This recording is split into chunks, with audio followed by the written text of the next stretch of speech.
व्यथाओं से रहित होकर के जीना है। यात्रा ही भूलोक से शिवलोक की होनी चाहिए।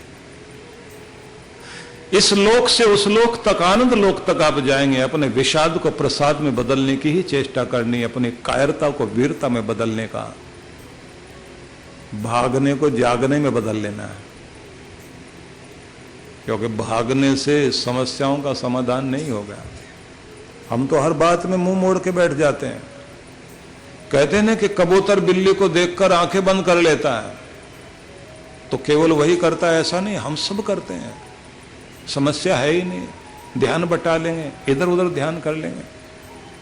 अगर हम जागने की कोशिश करें, भागने की नहीं, तो समस्याएं समाधान में बदलेंगे। इसलिए कभी भी समस्या की चिंता में चिंतित होने के बजाय अपनी समस्त ऊर्जा को समस्या के समाधान पर केंद्रित करना चाहिए कि कोई ना कोई इलाज है, कोई ना कोई तरीका है, कोई तो ऐसा रास्ता है जिससे मेरी समस्या का समाधान होगा। इसलिए आपका ध्यान समस्या से ज्यादा समाधान पर होना चाहिए। चिंता आपका ध्यान समस्या पर लाती है, चिंतन आपका ध्यान समाधान पर लेकर जाता है, तब आप सफल होते हैं। खुद के साथ मीटिंग करना शुरू कर दो। जब खुद के साथ मीटिंग करोगे, पॉइंट्स नोट करो, एजेंडा क्या है, तो पहले लिख लीजिए चिंता इस बात की है, ये मेरी समस्या है। उसके बाद लिखिए इससे क्या क्या हानि हो सकती, वो भी सामने आ गया। इसको दूर करने के उपाय कौन से हो सकते हैं, उनको लिख लीजिए। इसके लिए मुझे एक्सपर्ट से सलाह भी लेनी है, उसे भी ध्यान में रखिए। उसके बाद एक विश्वास जगाइए कि भगवान की कृपा हमेशा रही है। समस्याएं बड़ी से बड़ी आई हैं, लेकिन रास्ता कोई न कोई निकला है, उसकी दया होगी, बात बनेगी। जिसने अब तक लाज रखी है आगे भी लाज रखेगा, जिसने अब तक संभाला है वो आगे भी संभालेगा। बस मुझे तो बुद्धिमत्ता पूर्वक मार्ग खोजना है, रास्ता खोजना है। प्रार्थना भी करो, भगवान मुझे राह दिखाओ, क्या करूं, किधर जाऊं, किस तरह करूं, रास्ता मिलेगा।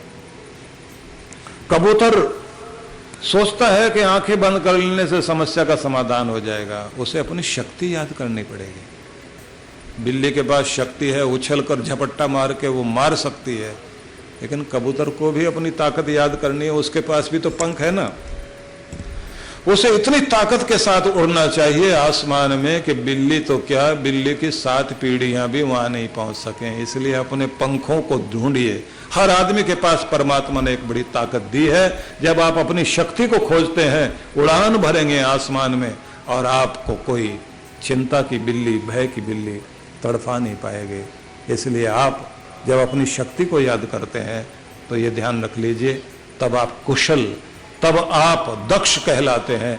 और जब आप संसार में मर्यादित होकर जीते हैं तब आप उदासीन कहलाते हैं। और जब व्यथाओं से रहित होकर के जीते हैं तो समझ लेना, व्यथा से रहित होकर जीना, पीड़ित होकर पीड़ित रहना, वो एक दुखी होने की बात है। और व्यथाओं से ऊपर उठकर जीना, वो जीवन की उच्चता है। ऐसे समझिए, जो व्यथाएं प्रेरणा दे उन व्यथाओं को दुलारो। पीड़ा को भी प्रेरणा में बदल लीजिए। जो व्यथाएं प्रेरणा दे उन व्यथाओं को दुलारो, जूझ कर कठिनाइयों से रंग जीवन का निखारो। वृक्ष कट कट कर बड़ा है, दीप बुझ बुझ कर जला है, मृत्यु से जीवन मिले तो आरती उसकी उतारो। शिक्षा तो लेनी है, लेकिन आनंदित रहने का स्वभाव भी होना चाहिए। मैं इसे दूसरे शब्दों में कहूंगा, थोड़ा व्यवहारिक आधुनिक शब्द, प्रसन्न रहना, हंसते हंसाते रहना, आनंदित रहना जीवन का वसंत है। ठीक है, समझ में आया? प्रसन्न रहना, हंसते हंसाते रहना, आनंदित रहना जीवन का वसंत है।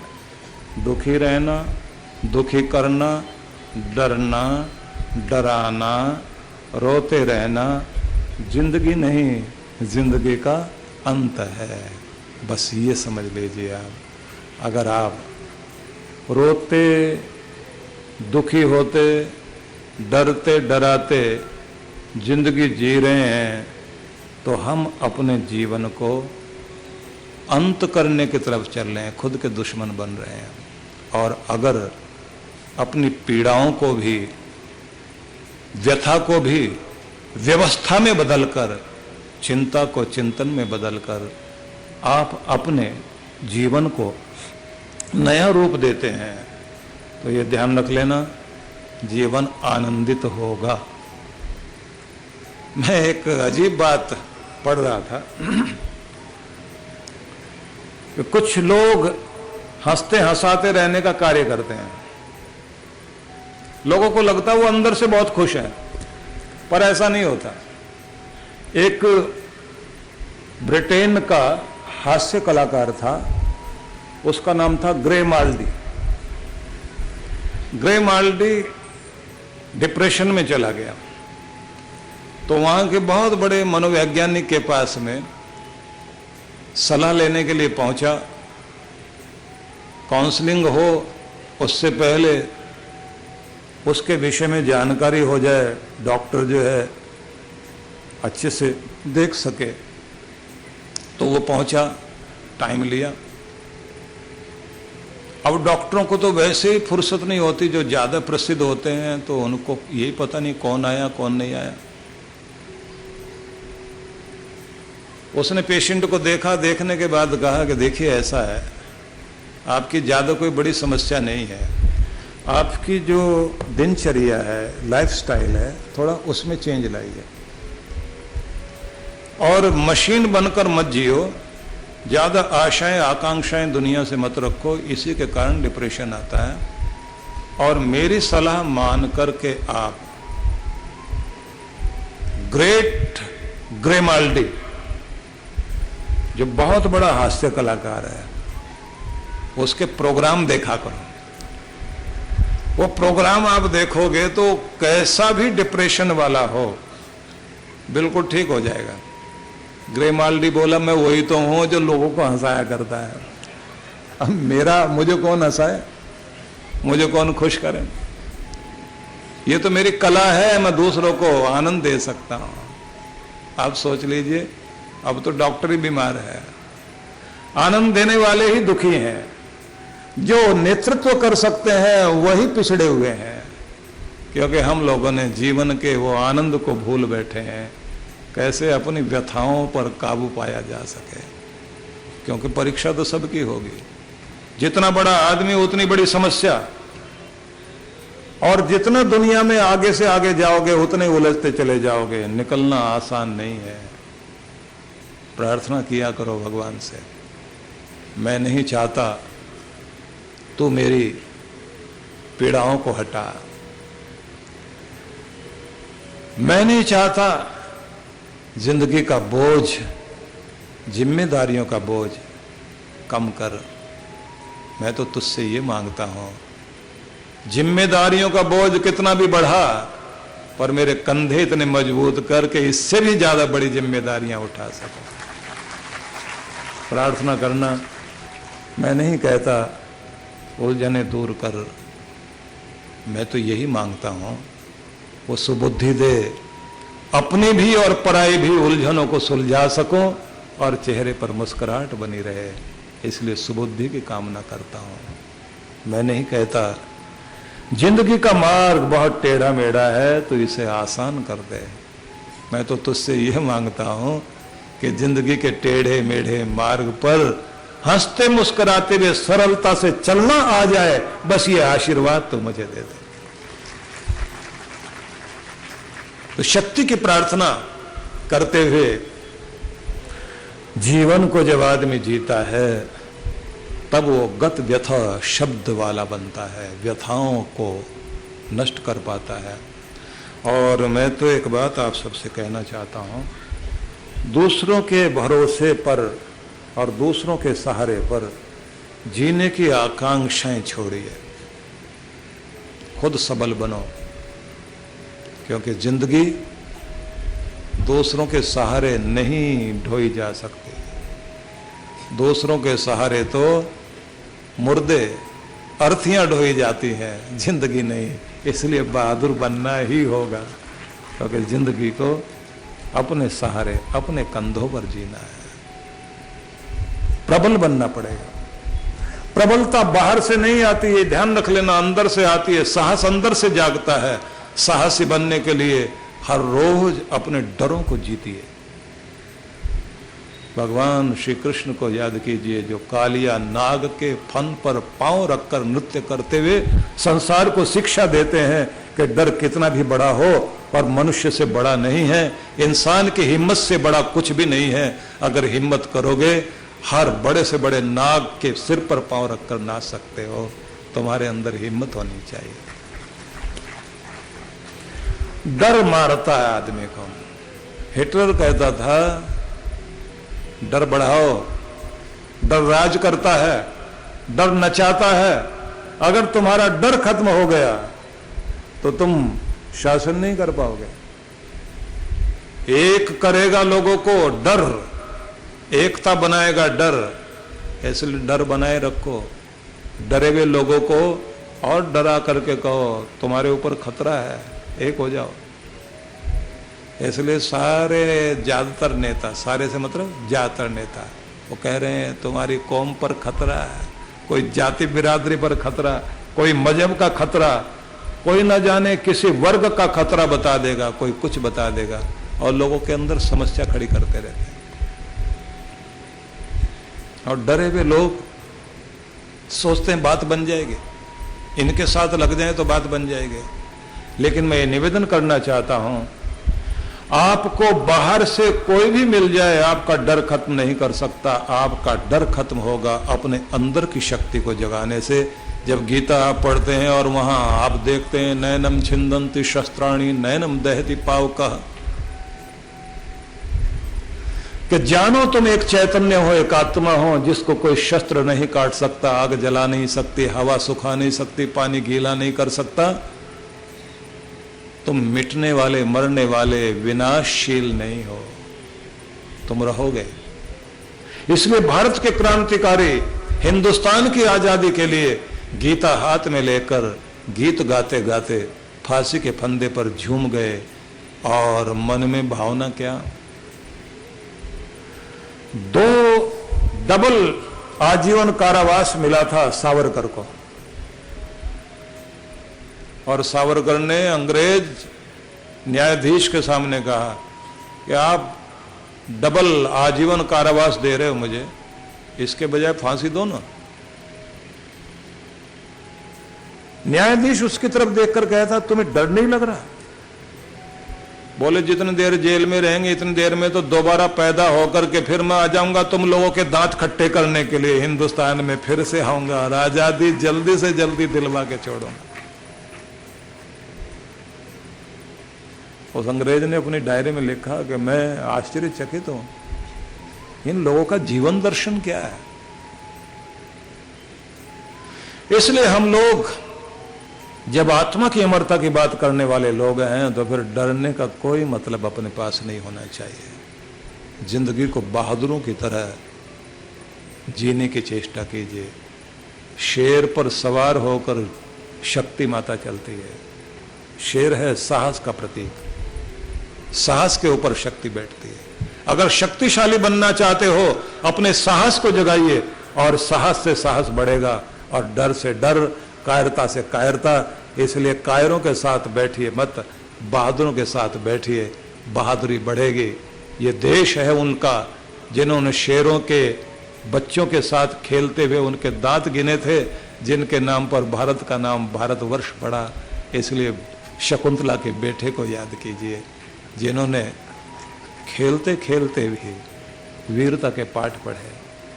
हम लोग इतने डरपोक रोज रो रहे हैं बैठे, रोज दुखी, ये हो जाएगा वो हो जाएगा। मरना एक ही बार है, रोज रोज क्यों मरते हो, इतने डरपोक क्यों बनते हो। विवेकानंद कहते थे कि शक्ति को याद करो, अपनी निर्धनता और अपनी निर्बलता के गीत गाने से कभी सबल नहीं हो सकोगे। शक्ति की उपासना करो। वेदों में कहा बलम उपास्व, बल की उपासना करो। तो जिनके विचार आपके अंदर शक्ति भर दें, उनका सानिध्य लेने की चेष्टा कीजिए। जो आपको डरपोक बनाए, कमजोर बनाए और जिंदगी से भागना सिखाएं, उनसे दूर हटने की चेष्टा करना। हर रोज कोई ना कोई आपको डराने के लिए खड़ा हो जाता है। अपने डरों पर काबू पाइए। बाकी घर परिवार में तो ठीक है, पत्नी पति को डरा लेती है और पति पत्नी को डरा लेता है, ये तो थोड़ा बहुत चलता है। उसमें तो थोड़ा आनंद ले लीजिए, वो कोई बात नहीं है। पत्नी चली गई मायके, अब 10 दिन तक पति ने फोन ही नहीं किया। अब उसने सोचा इसको तो कोई याद ही नहीं आ रही, वहां से फोन कर दिया खुद ही। पहले तो बोलचाल बनती है, अब बोलचाल के लिए फोन किया। पति ने भी ठीक ठीक जवाब दिया, लेकिन अब इसने नाराज होकर कहा मुझे याद किया था, इन्होंने किया था, मेरा सपना आया था। अब पति कहता है नहीं, मैं तो हनुमान चालीसा पढ़ के सोता हूँ, उसमें जो खास शब्द है उसे बार बार दोहराता हूँ। बोले कौन सा खास शब्द? भूत पिशाच निकट नहीं आवे, महावीर जब नाम सुनावे। तो ये मजाक तो चल सकती है ना। दोनों लड़ते लड़ते क्या बोल रहे हैं? जिंदगी एक जंग है जब तक पत्नी संग है। अब ये पति पत्नी की लड़ाइयां तो चलती हैं, लेकिन अच्छा हो कि आपस में प्रेम को महत्व दिया जाए, अपने घर को एक बनाया जाए। ये बात ध्यान रख लीजिए। दोनों में से जब कोई एक नहीं रहता,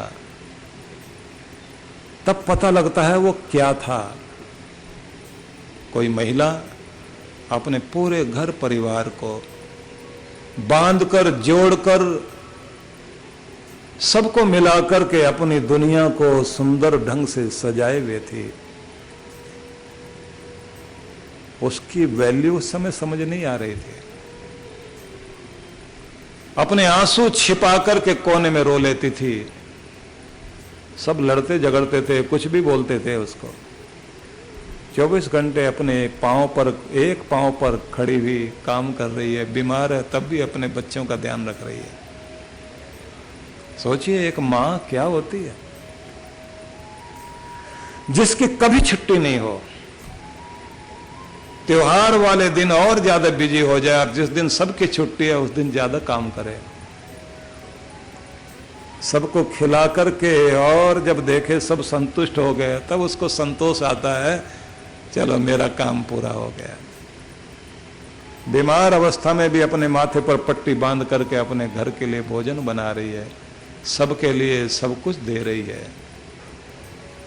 साधारण नहीं है वो आत्मा, अपने घर की वसुंधरा है, धरा बनकर बैठी है जिस पर पूरा घर बसा हुआ है। उसकी वैल्यू उस समय समझ नहीं आती, जब चली जाती है तब पता लगता है कि क्या थी। मैंने उन लोगों को देखा सारा दिन पत्नी के लिए बुरा भला बोलते थे, और जब पत्नी नहीं रही इतने डिप्रेस हो गए, दुखी हो गए। वो कहते हैं मैं गलत था, वो थी तो सब कुछ था, मेरे पूरे घर को नहीं मेरी जिंदगी को संभाले हुए थी।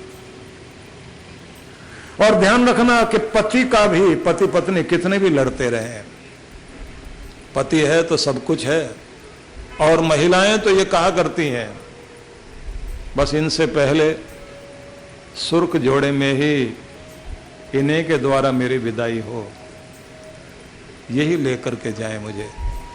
जैसे लेकर आए थे ना अपने घर, वैसे छोड़ने के लिए जाए। इनके हाथों से विदा होने की इच्छा है। इसलिए अद्भुत है इस देश में करवा चौथ जैसा व्रत होता है, भावनाओं का त्योहार। भूखी प्यासी सारा दिन अपने पति की मंगल कामना करती है। भगवान इनको हर तरह से समस्याओं से बचाना, ये ठीक रहे, खुश रहे। ये मुझे समझे ना समझे, पर तू तो समझता है ना भगवान, इन्हें ठीक रखना। ये इस देश का भावनाओं का त्योहार है जो पूरी दुनिया में कहीं भी नहीं है। इसलिए निवेदन करना चाहता हूं, सम्मान दीजिए अपने रिश्तों को।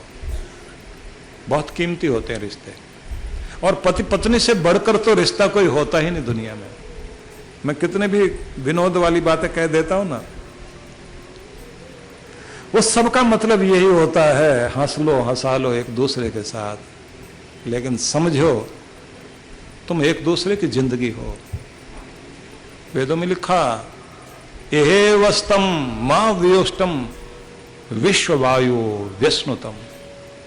यहीं बसे रहो अपनी दुनिया में, पूर्ण आयु पूरा जीवन आनंद के साथ भोगो, एक दूसरों से कभी बिछड़ो नहीं।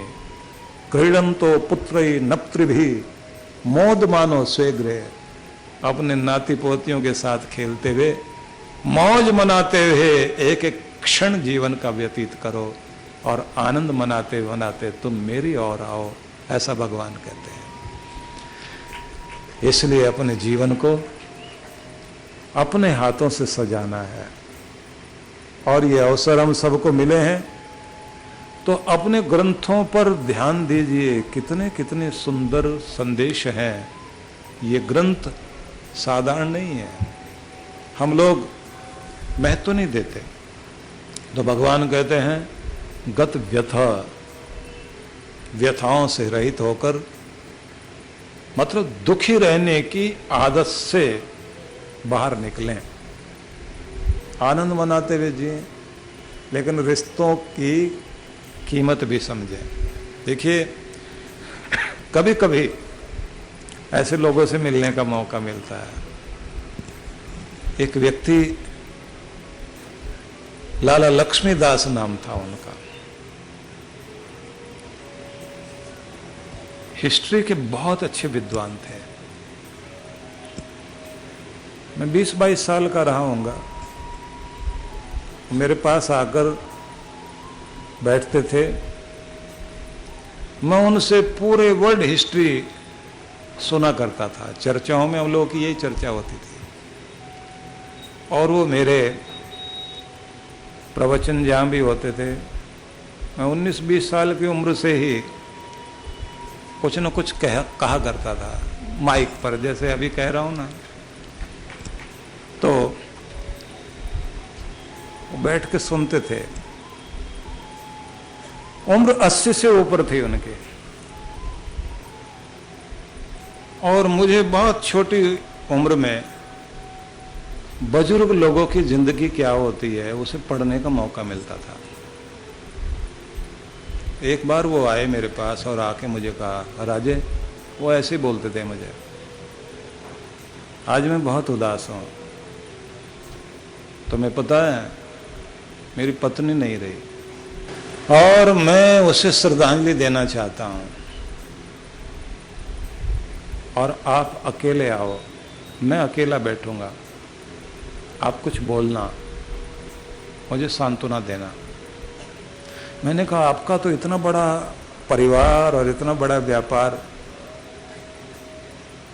बोले, वो तो सब हो चुका, सब लोग आ गए, हजारों लोग आके जा चुके हैं, मेरे मन को चैन नहीं।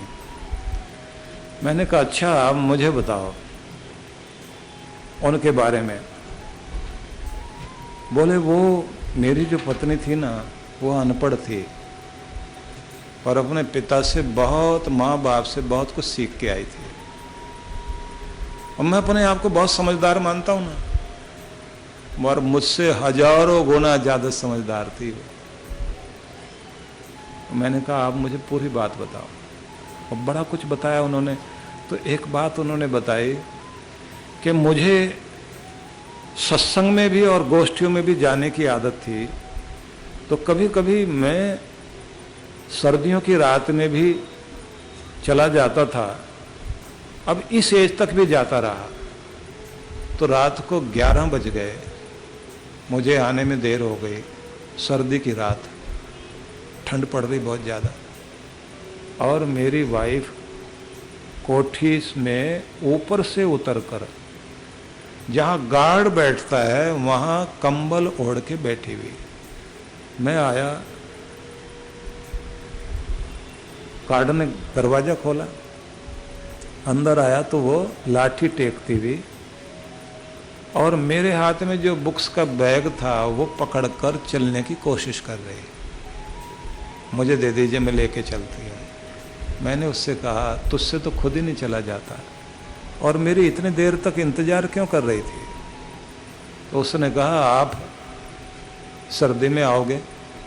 गार्ड की आंख लग गई और उसने दरवाज़ा नहीं खोला, वो अपने कमरे में जाके सो गया पीछे। और यहाँ कितनी भी घंटी बजाते रहो, बच्चे तो सब के सब अपने अपने कमरों में सोए पड़े हैं, उन्हें क्या ध्यान।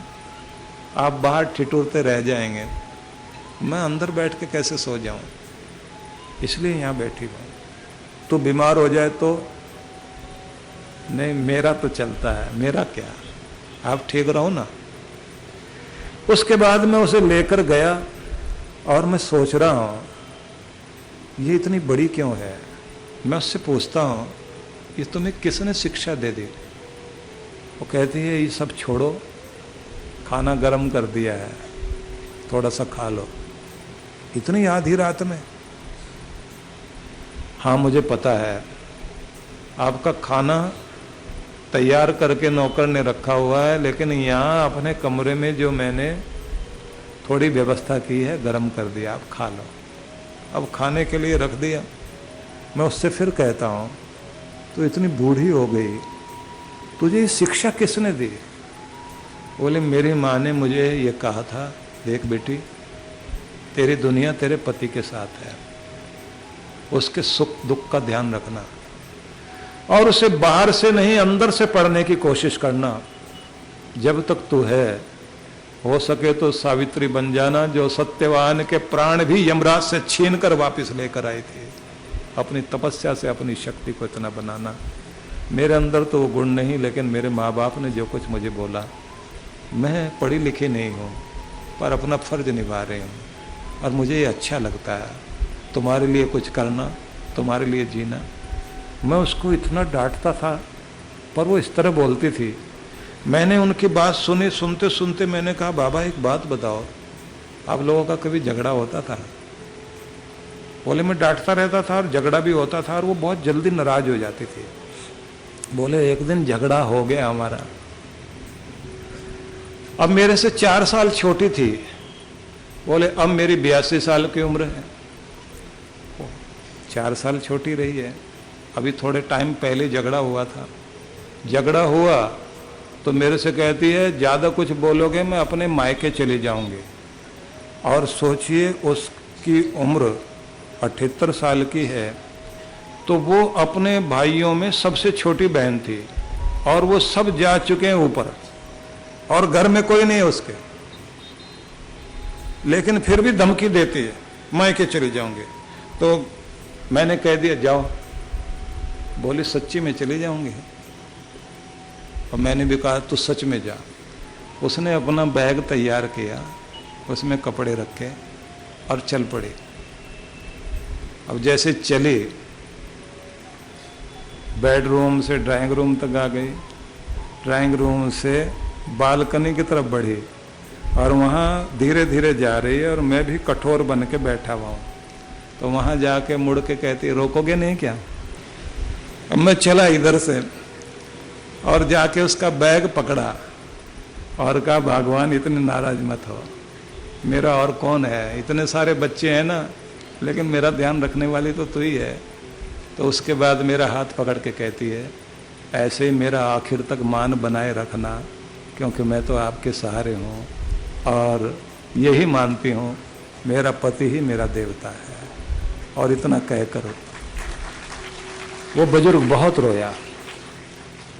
उसने कहा राजे वो इतनी बड़ी थी, मैं उसके सामने बहुत छोटा हूँ, 2 शब्द उसके लिए बोल, मेरे मन को चैन मिलेगा। उस बुजुर्ग आदमी के प्यार को देखकर मेरे मन में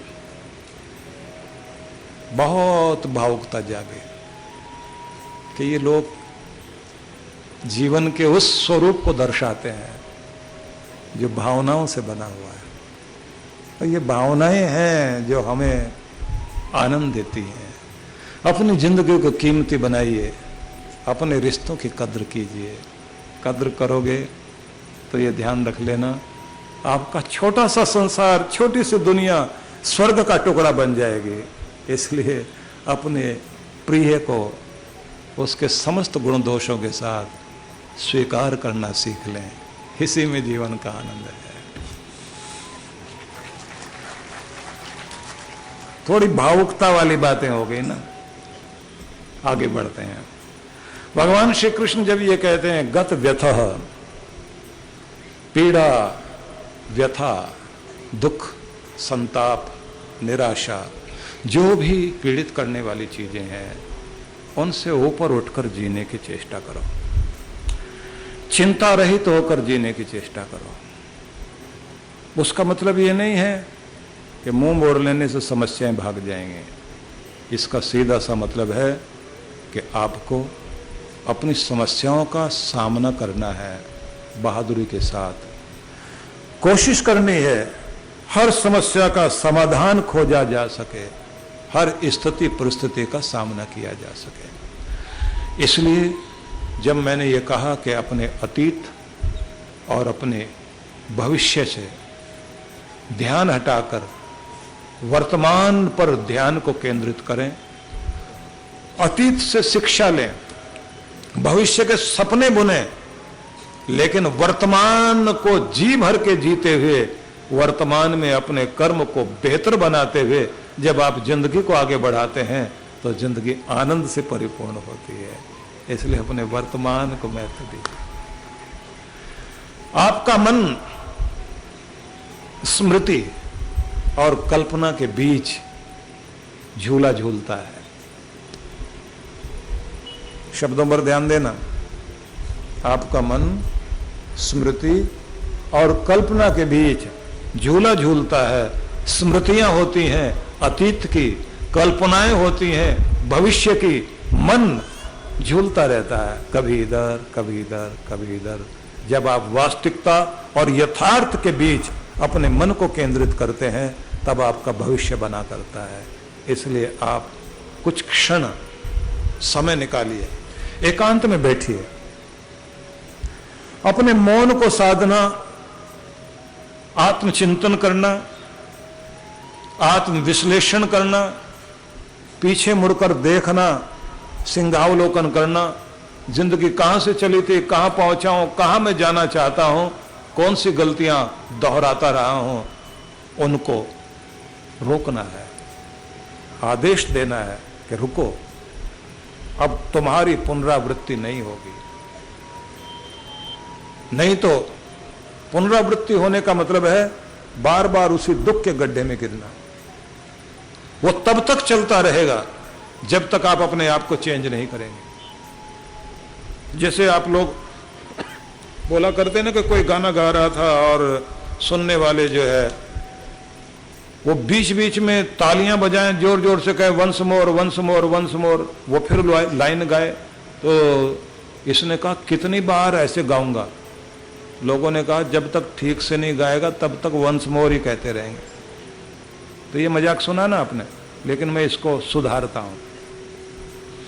मैं सुधारते हुए ये कहना चाहता हूं कि ये वंस मोर वाली बात भगवान कहता है। अगर आप गलती करते हैं, उसी गड्ढे में गिरते हैं, उसके बाद में फिर भगवान कहते हैं एक बार और गिर, क्योंकि तू अपने अंदर सुधार नहीं लाना चाहता है। इसलिए वंस मोर दुख का होता रहता है। जिस दिन आप अपने अंदर चेंज लाते हैं उस दिन वंस मोर वाली कहानी खत्म हो जाती है। इसलिए आप उधर की तरफ मत देखो, भगवान दुख दे रहा है, इस तरफ देखो कि तुम कर्म क्या कर रहे हो। बदलो अपने आप को, अपनी जीवन शैली को, अपने कर्म करने के ढंग को। जैसे ही आप अपने में चेंज लाते हैं वहां से परिणाम में भी परिवर्तन आना शुरू हो जाता है। तो सोचिए कहां गलती हो रही है। बीमारी है तो खान पान में गलती है, घर में झगड़ा है तो व्यवहार में गलती है, कमाई कम हो रही है तो इसका मतलब है कि आपने, सुबह भी मैंने कहा था इरादे नहीं बदलने, इरादा पक्का रखो, जीवन जीने की शैली बदलनी है। काम करने का ढंग बदलना है, अपना तौर तरीका बदलना है। इरादा नहीं बदलो, तौर तरीका बदल कर देखिए, आपकी जिंदगी बदलेगी। और अगर तौर तरीका वही रहेगा तो ये ध्यान रख लेना, वही गड्ढा सामने दुख का, उसी क्लास में गिरते रहोगे। वो क्लास जब तक पास नहीं करोगे, जब तक सीखोगे नहीं, दुख वाली क्लास चलती रहेगी। जैसे ही आप सीख गए, समझ गए, अगली क्लास में आ जाओ, सुख की क्लास में आ जाओ। इसलिए सीखना जानना बहुत जरूरी है। तो स्मृति और कल्पना में मन चलता रहता है। अगर आप इससे बाहर निकलना चाहते हैं तो सतत अप्रमत्त रहने की चेष्टा कीजिए। सूत्र दिया मैंने, सतत अप्रमत्त रहने की चेष्टा, निरंतर आलस्य रहित जागृत रहने की चेष्टा, जागते हुए जागरूक रहते हुए कर्म करने की जब आप चेष्टा करते हैं तो निश्चित रूप से सफलताएं मिलती हैं। तो इसलिए होश में रहना, होश पूर्वक कर्म करना, ये आदत होनी चाहिए। लोग पूछते हैं ना, ये इतनी बड़ी गलती तुमने की, तुम्हारा ध्यान कहाँ था? आदमी कहता है मेरा ध्यान दिमाग उधर उधर था, मैं सोच नहीं पाया, कर नहीं पाया। हो गई ना गलती।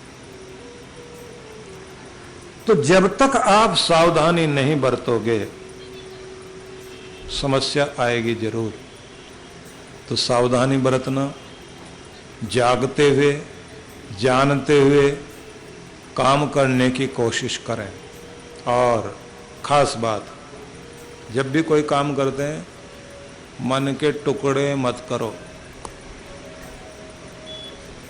अजीब लगेगा ये शब्द, मन के टुकड़े मत करो। मन के टुकड़े कैसे होते हैं? आधा मन यहां, आधा मन वहां। तो आपने दो भागों में बांट दिए ना, मन के टुकड़े कर दिए।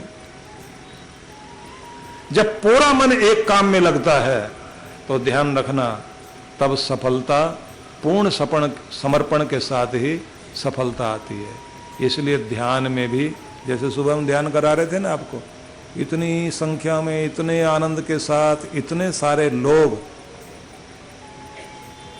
एकदम एकाग्र होकर बैठे हुए, और कार्यक्रम खत्म हुआ जाकर 11:15। तो पता लग रहा था कि रायपुर में बहुत दम है, यहाँ बहुत प्रेम वाले लोग हैं, श्रद्धा है, भावना है, बैठना चाहिए। तो ये भी सीखना चाहिए आपको, क्योंकि ध्यान के समय में जो वर्कशॉप लगती है तो उसमें ये भी ट्रेनिंग दी जाती है कि आपको पहले थ्योरी वाली जब क्लास चल रही होती है तो उस समय आपको कुछ चीज़ें डायरी में नोट करनी चाहिए। हालांकि उस समय हम लोग डायरी में लिखने के लिए तो बोलते हैं, पर रिकॉर्डिंग नहीं देते किसी को भी। इस समय तो जो मैं बोल रहा हूँ ना, वो तो रिकॉर्ड हो रहा है और वो आपको मिल जाएगा बाद में। तो उसको तो आप सुन सुनकर अपनी डायरी में नोट कर सकते हैं कि आज इस तरह से बताया गया था। तो जो बिंदु आप सुनते हैं, सुनने के बाद नोट करना चाहिए और अपनी जीवनचर्या में उन्हें संयुक्त कर लेना चाहिए। तो शब्द मैंने कहा, मन के टुकड़े ना करें। मन के टुकड़े हम कैसे कर लेते हैं? कोई भी काम करते हैं तो वो पूरा मन ना लगाकर आधा अधूरा मन, थोड़ा इधर थोड़ा उधर, इस तरह से करके जब हम लोग काम करते हैं तो ये ध्यान रखना, उस अवस्था में मन खंडित मन होता है और बटे हुए मन की शक्ति चली जाती है। मन की शक्ति जो है केंद्रित रहने में है। ध्यान में यही एक चीज सिखाई जाती है कि आपको एकाग्रता की शक्ति समझनी चाहिए। व्यायाम से तन की शक्ति बढ़ती है, प्राणायाम से प्राणों की शक्ति बढ़ती है, एकाग्रता से मन की शक्ति बढ़ती है। जितना मन प्रबल बनाना चाहते हो, मन को एक ही चीज सिखाइए, एकाग्र रहना, एकाग्र रहना।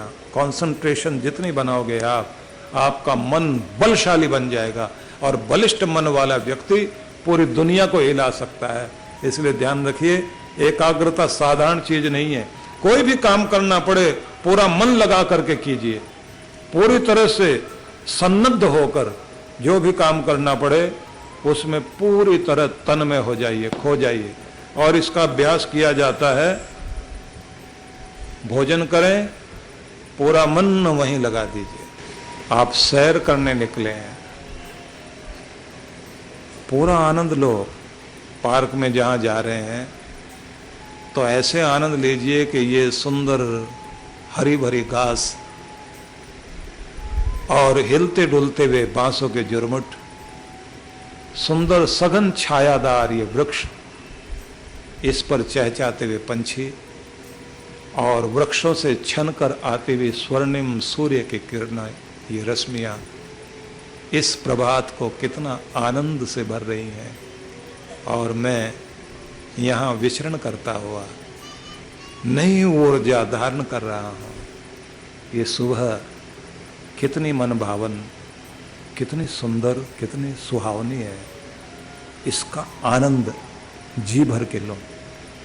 पूरी एकाग्रता सैर पर रखिए। आप देखिए पूरी ब्रह्मांड की ऊर्जाएं आपके अंदर समाहित होने लग जाएंगी, भर जाओगे आप।